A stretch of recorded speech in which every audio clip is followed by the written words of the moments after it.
Konting ulan lang sa Metro Manila, baha na agad. Ang isa sa tinitingnang solusyon dito ng MMDA ang paggamit ng thirsty cement o sementong sumisipsip ng tubig. Balitang hatid ni Sherry Ann Torres. Hindi maiwasang mapahanga ng mga mamang ito sa nakita nila sa video ng gumagawa ng semento. Ang galon-galon kasing tubig na patuloy na ibinubuhos ng mixer, tila iniinom lang ng kalsadang tinatapunan. Semento na ang bilis niya mag-absorb ng tubig na nabubuhos ba. Kailangan natin. Ay maganda yan sa pag umulan, di ba? Lalo na bagyo, lalo na rito may problema ang drainage natin. Once na nagbaha, problema na traffic yan eh. Permeable cement daw ang tawag sa makabagong uri ng sementong ito na ginagamit na ngayon sa Europa at Estados Unidos.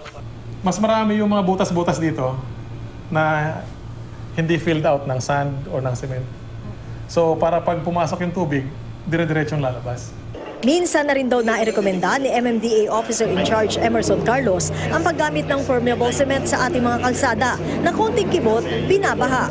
One reason kung bakit nagkakaroon ng flooding dito sa Metro Manila or in other highly urbanized cities as well, walang tinatawag na runoff. Ito yung pag maghulog ka ng tubig sa konkreto, hindi ito na-absorb. Kung ito ang magagamit natin sa ating mga daan especially, ang laking tulong nito sa paghupa ng mga baha dahil masisipsip ito na agad ng thirsty cement. Maganda bang ideya ang paggamit ng permeable cement dito sa atin, sabi na isang eksperto. Hindi ito basta-basta pwedeng ilagay o ipalit sa mga nakalatag na natin ngayong semento sa kalsada.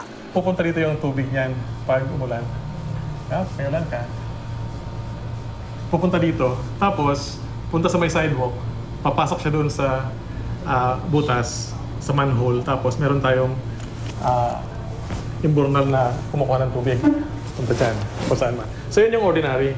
Or itong permeable concrete, posibleng papasok din dito yung tubig sa loob.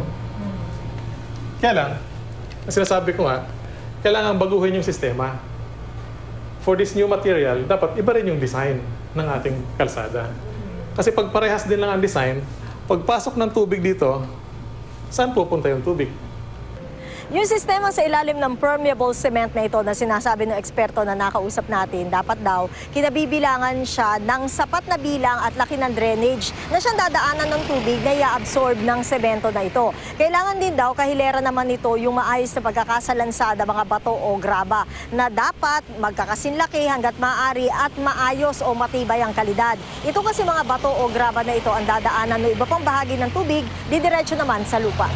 Ang mga estudyante ng UP Institute of Civil Engineering may mga pag-aaral na rin tungkol sa permeable cement na kaya raw gawin dito sa Pilipinas. Pero paalala ni Jola, kung yung mga nandyan napapalitan mo, ibig sabihin yan, babaguhin mo yung design, bubungkalin mo lahat yun.